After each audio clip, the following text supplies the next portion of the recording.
Javier, ¿qué tal, presidente? ¿Cómo va? Buen día. Buen día, Gustavo. Un gusto enorme hablar contigo. Un placer. Buen día para vos. Bueno, a ver, arranco por lo que estábamos hablando, que es el tema precios, ¿sí? Yo soy comerciante de toda la vida, le decía recién a mis compañeros, hasta los 30 años tuve un negocio, nacía dentro de un comercio y hasta los 30 casi que vivía ahí, y bueno, cuando te aumentan las tarifas tenés que aumentar los precios. Pero veo aumento, no sé, del 70% en el café, del 65% en pañales, del 70 y pico del polvo para hacer flan, cuando la inflación es del 20 o el 25 en el mes de diciembre. Primero, ¿qué opinás de la inflación, del 25 primero, del 20 ahora? ¿Y cuándo crees que vamos a poder llegar a un dígito que sería lo más normal, digamos, ¿no? Lo primero que hay que tener en cuenta es la situación inicial, sí, bajo la cual nosotros asumimos. Sí. Nosotros, en la primera semana de diciembre, se observaba precios creciendo a un ritmo de un 1% diario, es decir, que eso es, en el compuesto anual es 3.700 anual. Sí. De hecho, en la segunda semana había acelerado hasta el 7.500%.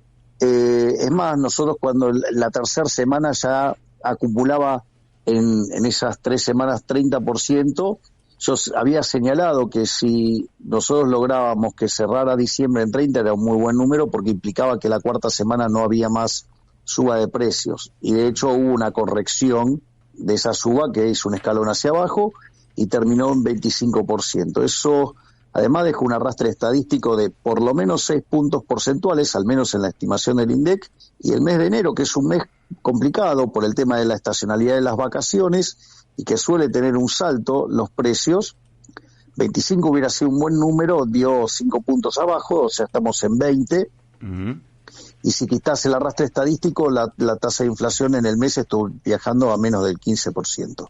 Es decir, que hay un claro descenso de la tasa de inflación. Si vos lo mirás en mayorista en diciembre dio 54%, eso anualizado, eso te da, básicamente, te da cerca de 17.000%. Sí. Es decir, a ese ritmo es como venía viajando la inflación. Sí. Nosotros para frenar eso, básicamente lo que tenías que frenar era la emisión monetaria. Los dos canales que estaban disparando fuertemente la emisión monetaria era el déficit fiscal, que estaba en torno a 5 puntos del PBI, y lo que se llama el déficit cuasi fiscal, que es el del Banco Central, que eran 10 puntos del PBI adicional. Y eso era lo que básicamente estaba generando el crecimiento de la cantidad de dinero, o sea, con lo cual se te disparaban los precios, es decir, la inflación. En ese sentido, nosotros hicimos un programa ortodoxo muy duro, empezamos a hacer recortes de gasto público, permitimos la licuación de partidas, y eso hizo que nosotros esperábamos que alcanzáramos el equilibrio primario en enero y el financiero en marzo, y ya lo logramos el déficit cero en el mes de enero. Y en el Banco Central hemos generado todo un proceso de limpieza del Banco Central, que esto es muy interesante porque vos fíjate esto, la cantidad de dinero no se movió. Ahora, nosotros compramos 7.000 millones de dólares desde que estamos en la función. Sí. Pensá que nos dejaron 11.000 millones de dólares negativo en términos netos, ¿no? Sí. O sea que lo cual estamos haciendo una fuerte recomposición de reservas. Pero también tenemos un problema de los pasivos remunerados del Banco Central que nos genera una emisión endógena. A pesar de tener esos dos factores de expansión de la cantidad de dinero, hemos contraído por fisco y por el BOPREAL, hace que la cantidad de dinero no se mueva. Entonces, vos hoy tenés clavada la base monetaria en 8.000 millones de dólares y tenemos que acumulamos 7.000 millones de dólares de reserva. Quiere decir que al tipo de cambio de mercado estamos un 87,5% de poder dolarizar, para que te des una idea.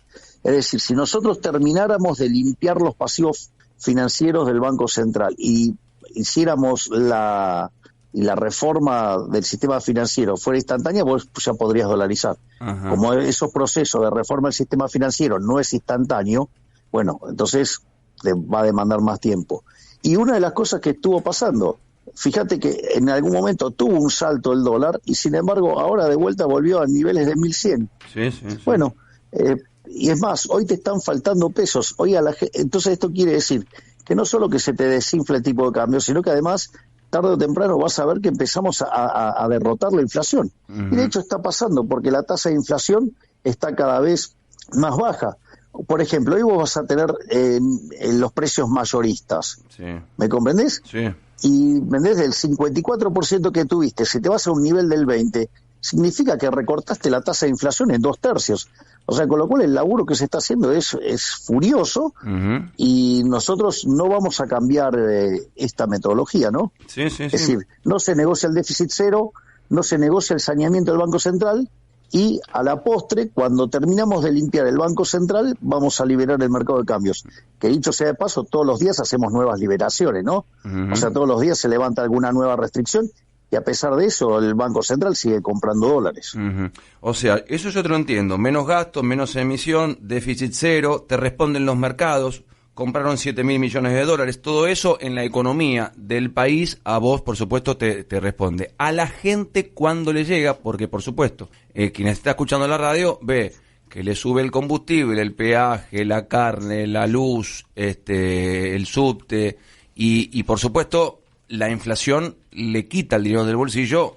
Hoy está negociando paritarias para marzo, pero está 40 y pico de % abajo. ¿Cuándo crees que le va a servir al pueblo que nos está escuchando? Cuando la inflación te quita el dinero tuyo, sí, porque la inflación es un robo, uh-huh, es porque antes vos emitiste dinero. Sí. Ahora, el efecto entre que vos emitís dinero y eso se ve en precios tarda 18 meses. 18 meses. Te está faltando... Claro, si te está faltando plata, buscá 18 meses atrás, estaba Massa en el gobierno, no estaba yo, Sí. Estaba el kirchnerismo, no estaba yo. Es decir, toda esta pérdida del poder adquisitivo del dinero no es culpa mía. Es decir, es fruto del descalabro monetario que causó el gobierno anterior. O sea, yo lo que vine es a corregirlo. O sea, yo podría haber agarrado y seguir con las mismas políticas que estaba aplicando el gobierno anterior, o las que se quiere Cristina Fernández de Kirchner, uh-huh, y en este momento estaríamos en una hiperinflación con 95% de pobres y con una caída del PBI de 20%. Bueno, digo, ok. Uh-huh. O sea, ese era el escenario alternativo. Sí, bueno, había un dólar de mentira. Sí. Ah, ok, porque dice, no, vos devaluaste. No devalué. Es decir, el dólar fue al valor de mercado. Claro. En un momento de la respuesta anterior me dijiste, estamos en un 87.5 de chance de dolarizar. ¿Dolarizar cuándo? Porque en un momento era un tema tuyo de campaña que la gente le gustó y te votó. Me acuerdo que una vez nos dijiste acá que el que ganaba $1 millón iba a ganar $1.000, más o menos por ahí. ¿Dolarizar en qué momento? ¿Y más o menos ahí es esa cifra? A ver, el tema es el siguiente. Siempre es al dólar de mercado la dolarización. Sí.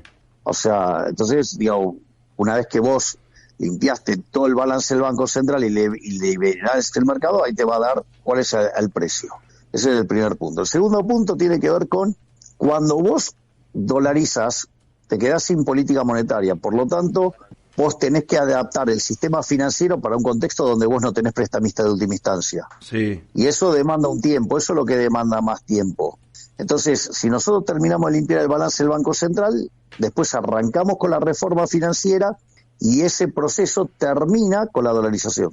¿Más o menos cuándo crees? Que dicho sea, no, bueno, eso depende, porque depende de cuándo terminamos de limpiar el balance del Banco Central. Sí. Y eso involucra decisiones de los individuos, porque todas las operaciones que hacemos nosotros son operaciones a mercado, es decir, son voluntarias. Uh-huh. No es que, digamos, o sea, yo, digamos, las determino unilateralmente. Es un proceso de mercado. En el proceso de mercado están los individuos eligiendo. Uh-huh. Entonces, o sea, o sea, qué sé yo, el fondo cree que terminamos a este ritmo de limpiar el balance del Banco Central a mitad de año. Okay. Después tiene que empezar a hacer la reforma financiera. Uh-huh. Te pregunto por algo que está en estos momentos como tema central en los canales de noticias, que es la firma de 10 legisladores radicales que te denuncian penalmente porque los trataste de coimeros. Si pones un poco los canales te vas a dar cuenta que es la noticia que surge ahora. ¿Qué tenés para contestarles? Bueno, digamos, ellos sabrán por qué se sienten aludidos, qué sé yo. Uh-huh. Presidente, buen día, soy Mariana Contartesi, ¿cómo le va? ¿Qué tal, Mariana? En algún punto, ayer en la carta de Cristina Kirchner extensa, y sé que ha respondido algunas cosas al respecto, hay un punto que me llamó la atención y que me gustaría tener su opinión. Ella en el punto 3 de las conclusiones habla de la legitimidad de origen que da el voto popular, que no debe hacerle perder de vista al actual mandatario la legitimidad del ejercicio en la gestión de gobierno. Y habla de que los gobiernos que ingresaron en distintas etapas, que se insuflaron de aires fundacionales, no pudieron terminar sus mandatos cuando no lograron darle a la sociedad la calidad de vida que los argentinos demandan. Como una especie de paralelismo, mirando un poco a la historia, a el gobierno de la Alianza del 2001. ¿Qué le responde? Mire, a mí me votaron para bajar la inflación, para que la economía vuelva a crecer y para que terminemos con la inseguridad. Y en eso nosotros estamos trabajando de modo implacable. Después, digamos, yo estoy haciendo lo que el manual dice que funciona. O sea, a diferencia de la señora Cristina Fernández de Kirchner, que usa un manual que no funciona, donde, por ejemplo, niega la naturaleza monetaria de la inflación y no se da cuenta que desde que salimos de la convertibilidad, en el primer tramo del kirchnerismo la inflación fue 9% promedio, en el segundo fue 20%, después fue 30%, con Macri 40%, en el caso de Alberto, que generó 4 años 1000% de inflación, 250%, ¿no estamos viendo, digamos, la tendencia que está teniendo la inflación? Bueno, es decir, que sigan negando la naturaleza monetaria de la inflación. Bueno, yo estoy haciendo lo que dice el manual. O sea, la única forma de cortar con la inflación es cortar la emisión monetaria. Bueno, nosotros lo estamos haciendo. Después, o sea, después la vida pasan un montón de cosas y los resultados a veces llegan más tarde o más temprano. O sea, pero nosotros estamos haciendo lo que hay que hacer. Es la primera vez en la historia argentina que se hace lo que hay que hacer. ¿Cuán cerca se está de un acuerdo o está cerca de un acuerdo con el PRO, si es solo en el ámbito parlamentario o también puede ser en el ámbito del Ejecutivo? No le digo un cogobierno, pero digo, ¿cuánto hay de un acuerdo político? Eso, el cogobierno es una tontería inventada por periodistas operadores que responden a intereses de algún político que les pone caja. Punto. Ahora, digamos, ahora vamos a hablar en serio. Hablando en serio la realidad es que desde que yo entré en la política, y casi que lo decía desde antes también, siempre dije que la política le debía a la sociedad argentina un ordenamiento en términos ideológicos, donde los que defienden las libertades individuales están de un lado y los colectivistas del otro. Es decir, los colectivistas, los que les gusta el Estado presente, bueno, los que les gustan los consensos del choreo, del otro lado. ¿Listo? Bien, en ese contexto, yo creo que lo que pasó con la ley base fue fenomenal. Terminó ordenando el espectro político. ¿Quiénes están del lado de la ciudad de la libertad? ¿Quiénes están del lado de los que quieren vivir del Estado a expensas de los argentinos de bien? Bueno, en ese contexto, en la Cámara de Diputados, el bloque del PRO, digamos, trabajó de una manera muy coincidente con nuestro bloque. Por lo tanto, casi en orden espontáneo se acomodaron las fichas. Bueno, yo creo que eso hace que haya una posición de que con el paso del tiempo los dos espacios vayan a una convergencia. Pero tengo que entender en sus palabras que presentó la ley bases para que se cayera en el Congreso. O sea, nunca hubo una intención de que fuera aprobada. No, la ley bases, digamos, tenía dos cosas. Por un lado, servía para hacer reformas estructurales para que cuando una vez se agoten los efectos del rebote económico y la expansión y el crecimiento vinculado a una economía que tiene baja capitalización, Argentina pudiera crecer fuertemente. Es decir, el objetivo de la ley bases era de largo plazo, donde básicamente implicaba, junto al decreto de necesidad de urgencia, que Argentina escalara en términos de libertad económica 90 puestos. Es decir, que Argentina pasara a tener unos niveles de libertad económica en torno a los que tiene Francia o Alemania. En ese contexto, Argentina en 20 años se parecería a Alemania o a Francia, ¿sí? Sí. Bueno, digamos, muchos diputados prefirieron ponderar sus negocios personales por sobre los intereses de los argentinos y empezaron a usar la ley. Frente a esa situación, yo prefiero que no haya ley a que haya una mala ley. Entonces, en ese contexto, yo pedí que levanten la ley y todos los que votaron en contra quedaron en evidencia porque muchos de ellos, digamos, que se mostraban como partidarios del cambio. Sucede que, en realidad, hablan del cambio, pero lo más importante es que la de ellos no se toque, ¿no? O sea, que se mantengan sus privilegios de casta. Ajá. O sea, no lo considerás una derrota. Yo te escuché el sábado a la mañana, cuando estabas allá. No, todo lo contrario. Todo lo contrario. Todo lo contrario. Lo considero un triunfo rotundo. Los dejé en evidencia. Si yo te hubiera dicho que a 2 meses de asumir hubiera encontrado la forma de hacer de generar el ordenamiento ideológico en la Argentina, vos que me hubiera dicho, ¿dónde firmo? Bueno, nosotros lo logramos con esto, digamos, donde mucha gente dejó los dedos sucios. Sí, nosotros decíamos, ¿qué dirá el presidente después de lo que ha pasado en el Congreso, después de tanta lucha, tanta pelea, tanto debate, y lo consideraste todo lo contrario? Pensábamos que era derrota, pero para vos fue una victoria. ¿Cómo están las relaciones con los gobernadores, sobre todo? Es que es el auténtico, no lo ven. Siguen pensando con la lógica primate del círculo rojo de que piensan todas las movidas de un solo tiro. Y nosotros pensamos en términos dinámicos, en términos de juegos dinámicos y con incertidumbre, con árboles decisorios, y que resolvemos vía backpropagation. Entonces, digo, nosotros a cada posible escenario tenemos distintos cursos de acción. Sí. Y así es como trabajamos nosotros. Entonces, digo, ¿quiénes son los que están ahora pidiendo la toalla? ¿Nosotros o los gobernadores? ¿Cómo está la relación con los gobernadores? Sobre todo con estas provincias tan importantes, ¿no? Yarlora, Cornejo, Puyaro, hablar de Mendoza, de Santa Fe, de Córdoba. ¿Cómo está la relación con ellos y con las provincias? La relación que tiene que haber entre nación y provincias. Bien, porque hay cierta distancia. Ayer, por ejemplo, volvió a hablar Kicillof, que se entiende que él por ahí es la cabeza ya de la oposición, pero con Puyaro, con Cornejo, había una relación más cercana antes. No. Es igual que ahora.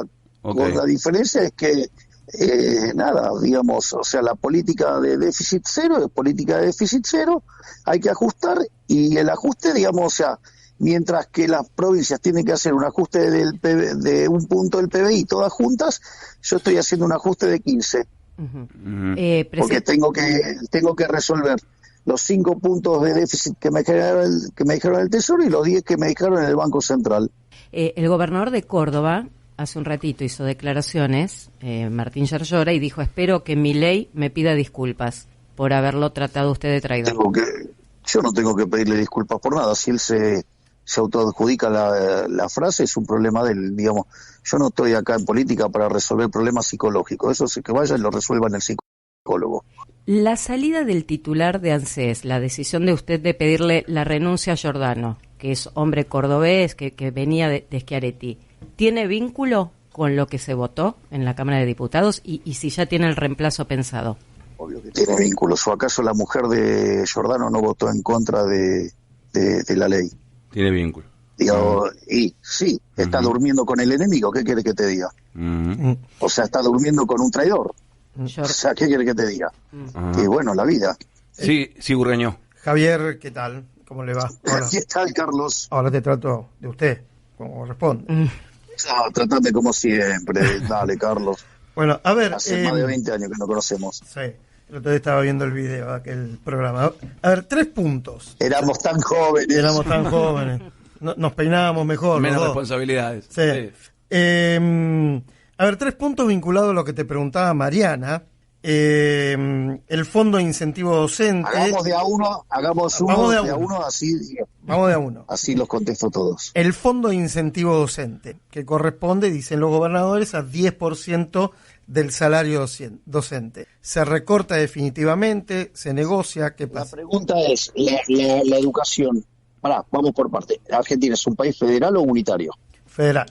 Ok, la responsabilidad de la educación, ¿es de nación o de las provincias? Desde Caballo, de los gobernadores. Listo, está claro, no corresponde, la tiene que pagar de la propia. Listo, sigamos. O sea, no hay más fondo de incentivo docente, no hay más oblea.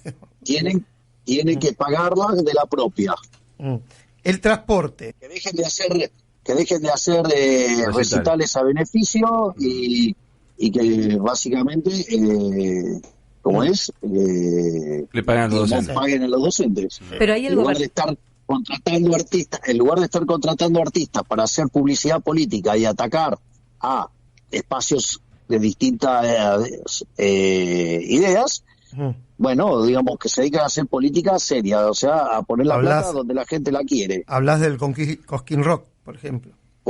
Sí, bueno, está lleno de artistas que cobran del Estado en distintas provincias, así que eso es un caso más dentro de de cosas, es una irregularidad.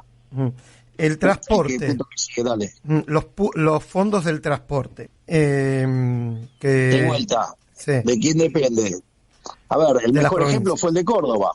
Sí, es decir, el gobernador de Córdoba se quejaba, digamos, de que caían 20.000 millones de pesos del subsidio de transporte y que por culpa mía tenía que subir los precios. Mentira. Podría bajar el gasto, por ejemplo, él gasta 26.000 millones de pesos en pauta oficial para que los periodistas hablen bien de él. Bueno, entonces que deje usar la pauta oficial como mecanismo de autobombo y le transfiera esa plata a los cordobeses. Listo. Otro Vamos, capítulo. Punto que sigue. El punto que sigue. Obra pública. Kicillof reclamó por 2.000 obras, creo. Si no es 2.000, es por ahí. Me imagino que el resto de los gobernadores también. Fondos de obras públicas que en teoría estaban financiadas por el gobierno nacional hasta noviembre. ¿Qué pasa con ese capítulo? No más obra pública. O sea, se cortó totalmente la obra pública. Es un mecanismo de robo furioso. ¿Hasta cuándo? Habías hablado de la chilena en campaña. Eso es el régimen de iniciativa privada. Si tienen una iniciativa privada, que la hagan. Es un problema de ellos. Pero no del gobierno. Perdón, el gasoducto. No. El gasoducto del no. Perdón, te pregunte por esta puntual, ¿no? Porque me parece importante de continuar. El gasoducto del norte. O sea, el gasoducto para la reversión. Lo podría hacer también el sector privado. De hecho, digamos, le hicieron mucha pompa al Néstor Kirchner y al lado, digamos, tener uno hecho por el sector privado. O sea, lo podría hacer el sector o sea, privado, la empresa que le está haciendo. Obvio, claro. A ver, si se cumple, esto es una reflexión, quería ver si lo confirmás. Si se cumplen estos 3 capítulos, fondo de incentivo docente, transporte, obra pública, y lograste un equilibrio fiscal en enero, febrero, marzo, abril, sería parecido. De vuelta, cautela con los números, porque es cierto que además lo logramos pagando 1.500 millones de dólares de deuda. Sí. De intereses, ¿no? Sí. De vuelta, cautela. Yo necesito tener certeza de que los números fiscales permanentemente van a estar en déficit cero. Y entonces a partir de ahí empezamos a discutir otras cosas. Por ejemplo, la reforma tributaria para bajar impuestos y devolverle la plata a los argentinos de bien. O sea, Perdón, sobre ese punto, el paquete fiscal que venía después de la ley base, ¿quedó también archivado, congelado o puede tener otra vida? No, a ver, el punto es el siguiente. Cuando nosotros, a ver, hay 2 dimensiones del problema. Hay una dimensión que tiene que ver con el DNU y con la ley base que hacen al crecimiento a largo plazo, que es esto que yo expliqué de la libertad económica, ¿me entendés? Donde vos podés duplicar el PBI per cápita en 7 años y si seguimos con la lógica actual, digamos, tardaríamos, no sé, 25 años. ¿Sí? Lo cual no es trivial en términos de pobres, indigentes, bienestar para los argentinos. Pero bueno, los políticos prefieren sostener sus privilegios, bueno, sostienen sus privilegios. Dicho esto, nosotros, una de las cosas que hicimos dentro de la ley base, pusimos un paquete fiscal. ¿Para qué pusimos un paquete fiscal? Para facilitarle a los gobernadores arreglar el problema del punto de déficit que tienen. Entonces nosotros hicimos una propuesta honesta y sincera que trataba además de arreglar el problema de los gobernadores, que fue aquella reunión que yo tuve con todos los gobernadores. Los gobernadores, en lugar de hacer la lectura correcta de eso, hicieron una lectura de que eso se trataba de un síntoma de debilidad. A partir de eso, empiezan a rapiñar recursos para, en lugar de llevarse un punto del PBI, llevarse 2 puntos del PBI, y entonces mientras que declamaban el déficit cero, lo hacían gastando más. Digamos, una cosa verdaderamente dantesca, y al tiempo que además se dedicaban a dinamitarme las cuentas a mí para que yo me estrelle de acá a 6 meses. Frente a esa situación, lo primero que nosotros hicimos que fue sacar el capítulo fiscal. De hecho, si hubiera sido por mí, yo directamente ahí sacaba la ley. Pero bueno, me dijeron, no, se puede sacar el capítulo fiscal. Entonces sacamos el capítulo fiscal.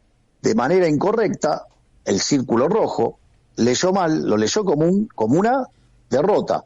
Y el propio Caputo dijo, esto va a implicar que el ajuste va a ir a las provincias. ¿Por qué? Porque nosotros justamente le habíamos diseñado el ajuste y pagamos los costos nosotros. Al hacer este zafarrancho, esta orgía de gasto para mantener la joda de las provincias, nosotros sacamos el capítulo 4 y sucede que se encuentran con que tienen que ajustar. Frente a esa situación, si bien pasa la ley en general, aparecen las extorsiones para que empezara a llevarse impuestos. Entonces, como nosotros no negociamos el déficit cero, empezaron a desvirtuar y a desguazar la ley, y además, como si todo eso fuera poco, fue hermoso cuando llegaron las cajas de la política y quedaron todos con los dedos sucios. Fenomenal, fenomenal, el mejor de los mundos. Con eso agarré, saqué la ley y listo. Y lo dejé a todos expuesto. Presidente, las últimas, sí, de mi parte, ¿qué va a hacer con los jubilados? Porque fueron los que más perdieron en todo este proceso con el actual haber jubilatorio. Están muy a la expectativa los jubilados y todavía no está claro. A ver, la fórmula desarrollé yo o el kirchnerismo. Sí, es una ley que aprobó el kirchnerismo y la hizo el kirchnerismo. Bueno, ok, con lo cual le causaron un daño enorme a los jubilados, o sea, no es algo que lo cause yo. ¿Cómo lo modificamos? Claro, ¿cómo se enmienda? Bueno, esto es lo que, digamos, hemos tratado de explicar también. Si nosotros dejamos que la fórmula corra, los jubilados iban a estar perdiendo 2 puntos del PBI, ¿sí? Sí. Con la fórmula que nosotros estamos proponiendo, los jubilados recuperan 1,5 puntos del PBI. Porque como estas fórmulas tienen rezagos, entonces, digamos, el problema es que, digamos, cuando tuviste la aceleración perdiste. Como esa aceleración ya perdió, digamos, ya pasó, entonces después vendría la recuperación. Pero como están empecinados en hacer cualquier desastre, eso está empantanado porque básicamente los políticos siguen haciendo demagogia, pero nosotros justamente teníamos planteado recomponerle. Nosotros diseñamos el ajuste, y dentro de ese ajuste no solo que estaba la recomposición de 1,5 puntos del PBI para los jubilados, sino que hay una duplicación de la asignación universal por hijo y una duplicación de la tarjeta alimentar, al mismo tiempo que eliminamos los intermediarios.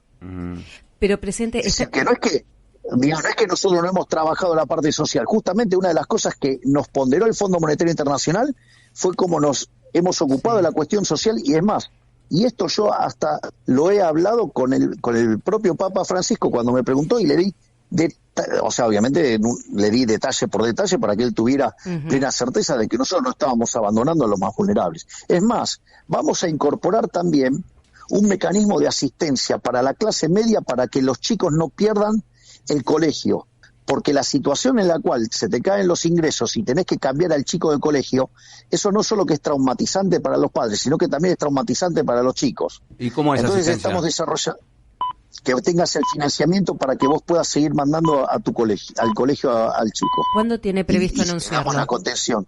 En estos días está trabajando la licenciada Petovelo con Luis Caputo para hacer esto. Es más, va a haber también vouchers para poder comprar útiles, para poder darle contención también a la clase media. Pero es ahora, porque comienzan las clases en marzo, ya debería ser, ¿no? Sí, estamos en eso, estamos muy cerca con eso. Lo que pasa es que estuvimos haciendo un trabajo muy fuerte con el tema de los comedores también, porque una de las cosas que pasaban, venían los gerentes de la pobreza, nos pedían bolsos de comida, ¿sí? Primero que no nos daban la contraparte nos decían un número y no nos decían quiénes estaban atrás de ese número. Vos lo tenés que tener registrado eso. Y no solo eso, sino que además, que era más grave, cuando te cotizaban el bolso de comida, era por calidad premium, por decir algo, y cuando vos, por ejemplo, agarrabas los fideos que venían, que supuestamente era calidad premium, y los ponías en la igual, se te rompían. Le daban cualquier cosa. No sé si soy claro. O sea, sí, le daban cualquier cosa. Exacto. Y además, en otros casos, además, vendían esos bolsos de comida. O sea, digamos, una cosa verdaderamente... Por eso también se generó esa situación de tensión en el Ministerio de Capital Humano, cuando la ministra de Capital Humano salió y los enfrentó. Dijo, la gente tiene problemas para comer, que vengan y yo me ocupo de darle la asistencia. No vino ninguno. Y después le quisieron montar una marcha. Acá lo que está pasando es que nosotros estamos eliminando los intermediarios, eso no es gratis. O sea, esos gerentes de la pobreza hacían negocios por todos lados. ¿A usted no le parece que es una crueldad y algo vil Sí, es así, claro. usar a los pobres para hacer negocios personales ilícitos? Total. Ahora, perdón, una cosita, presidente, que me quedó del tema jubilados. Usted entenderá, es todo un sector que quiere alguna respuesta concreta. Usted dijo que el tema estaba empantanado. ¿Va a dar algún tipo de bono? Igual nosotros, si, a ver, lo que quiero decir es lo siguiente. Si el Congreso no colabora en hacer una solución que tenga sentido y racionalidad económica, y se dedica a bloquear la que nosotros hicimos, que sí la tiene, bueno, nosotros lo que vamos a hacer es no los vamos a dejar de garpe, le vamos a seguir dando asistencia, obvio. O sea, le hace bonos o un extra a lo que vienen cobrando. Alguna manera, digamos, que tratar de compensarlo. De hecho, nosotros, frente a la pérdida de 2 puntos que significa la vieja fórmula, la fórmula que está actual, quiero decir, Sí. Nosotros, digamos, por los rezagos que esto tiene, la compensación que nosotros le damos es 1,5 puntos del PBI. O sea, nosotros estamos poniendo 1,5 puntos del PBI adicional en los jubilados. Javier, las dos últimas por mi lado. Algo que quedó un poquito atrás, pero que fue Siempre muy importante. Una, por favor. Sí. No, pero La primera, a ver, de las dos, esta es la primera. Esta es la primera. A ver. No, porque yo quiero, digamos, o sea, lo que no quiero es que queden preguntas sin contestar. Entonces me parece valioso, y a veces por la dinámica, cuando metes muchas preguntas seguidas, puede ser que alguna, digamos, o sea, me olvide. Es verdad. En algún momento los gobernadores pidieron la coparticipación del impuesto país y el impuesto al cheque. ¿Hay alguna posibilidad que eso se dé? Ninguna. Pero sí, esto es ninguna. Y esto sí es una gran muestra de la hipocresía de los gobernadores. Los gobernadores lloran con el tema de las retenciones, diciendo, no, porque imagínate, yo tengo que volver a mi provincia y las retenciones, que esto, que el otro. ¿Y cómo querés impuesto país, que es una distorsión parecida? ¿Cómo es esto? Es que no les importa. El problema es que les molesta las retenciones porque no son coparticipables. Si las retenciones fueran coparticipables no les molestaría nada. Son unos hipócritas. Lo único que les importa es la caja. Bueno, y la última. Entonces, mientras que sigan mintiéndole a la gente, yo los voy a seguir deschavando. La última. Hablaste con una de las personas más importantes del mundo en el mercado financiero, por ahí la gente no tiene por qué conocerlo, Larry Fink, esto creo que fue el 1 de febrero. Sí. ¿De qué hablaron? Sí, así es. ¿Y por qué es importante para la Argentina? Bueno, primero porque BlackRock es el fondo más importante del mundo. Segundo, porque para la parte de infraestructura en Argentina, en realidad para América Latina, tiene disponibles 150.000 millones de dólares. Que caigan 1.000 acá. Bueno, lo que digo es, entonces entonces básicamente estuvimos hablando de las posibilidades que había en Argentina en función del tipo de fondos que ellos tienen y los distintos tipos de asociaciones que habría entre privados como para poder avanzar en los regímenes de iniciativa privada. Fue una charla muy, muy positiva. O sea, ellos están muy interesados en el caso argentino porque llevamos muchos años de desinversión, las inversiones en infraestructura, la inversión en general ha sido muy baja, el stock de capital en Argentina está muy deprimido, consecuentemente son inversiones de alto retorno y en instrumentos largos. Vos técnicamente sabés lo que es esto, que son largo en duration. Entonces, si vos estás en un proceso de poner en caja las cuentas fiscales, la suba de los bonos van a subir más que proporcionalmente los bonos largos o los activos largos. Por lo tanto, hay una oportunidad de negocio fenomenal. O sea, Argentina es un muy interesante caso de negocio, ya sea por los altos retornos debido a la baja capitalización y como esos son proyectos largos, la baja de ritmo país, eso dada la duration en estos proyectos, o sea, implica retornos todavía más altos. O sea, entonces tenés retornos altos por el retorno en sí mismo y retornos altos por la ganancia de capital que haces dado la duration larga de estos instrumentos. Las últimas son mías, Javier. Perdón por lo técnico, no, pero está bien. muestra, digamos, la potencialidad de negocios enormes que tiene Argentina si respeta los derechos de propiedad. Que dicho sea de paso, no me lo preguntaron, pero me parece que vale la pena. Nosotros estamos replicando un modelo similar al que usaron en México. La verdad es que las experiencias del CIADI funcionó muy mal, y las demoras y que lleva, eso genera gran pérdida de valor, y entonces se tradujo en que se perdieron muchas oportunidades de inversión. Nosotros lo que estamos haciendo es que cada uno de estos proyectos, ¿sí?, y estas se arme como una suerte de megaprospecto donde se contemplan todas las potenciales divergencias, o un mecanismo, digamos, que sirve para pensar algún problema de una contingencia no contenida en el prospecto, y entonces eso y queda bajo la ley local, entonces se resuelve muy rápidamente, entonces eso simplifica todos estos procesos, y en México eso funcionó bárbaro. Y justamente cuando hablaba con Finn, justamente él lo que me señalaba es que estaban en México y que ellos sí estaban muy conformes con ese modelo. Así que quiere decir que en materia de inversiones también estamos pensando bien el problema. Las últimas, Javier, vimos que te encontraste Gustavo, con mandatarios de Israel, de Italia, creo que de Paraguay. Ahora en las últimas horas también vino el presidente. Si querés, algo cortito de lo que pasó, y sobre todo lo que sucedió con el Papa Francisco. Por un momento nos preguntábamos cómo será la relación entre ellos, cómo será el encuentro, y lo vimos muy amable, muy sonriente a Bergoglio. ¿Cómo te fue en eso? bueno, la verdad es que todas las reuniones con los mandatarios han sido excelentes. Tanto con Herzog, con Netanyahu, con Mattarella, con Meloni, ayer con Peña, y obviamente que lo de la reunión con el Papa fue verdaderamente superlativo. Sí. La verdad que fue muy lindo. Es más, cuando terminamos de tener la reunión a solas, Sí. después yo hicimos pasar a mi comitiva. Cuando llegó el momento de los regalos, pasó la comitiva. Entonces, dentro de la comitiva vino la canciller Diana Mondino, el ministro del Interior Guillermo Franco, que además había sido alumno de Bergoglio, sí, en el colegio. También vino nuestro secretario de culto, Sánchez. Después también estaba mi hermana, ¿sí?, que es la secretaria general de la presidencia, y yo además fui con mi rabino, con mi guía espiritual, sí, y fue muy divertido, que va a ser mi embajador en Israel. Sí, sí. Y sí, donde una de las misiones que tiene es mudar la embajada a Jerusalén Occidental. Sí.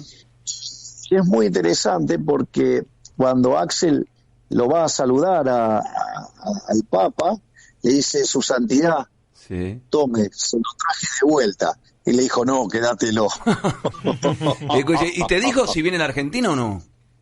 Mirá, la verdad es que yo se lo planteé en la charla, Sí. pero él no me contestó.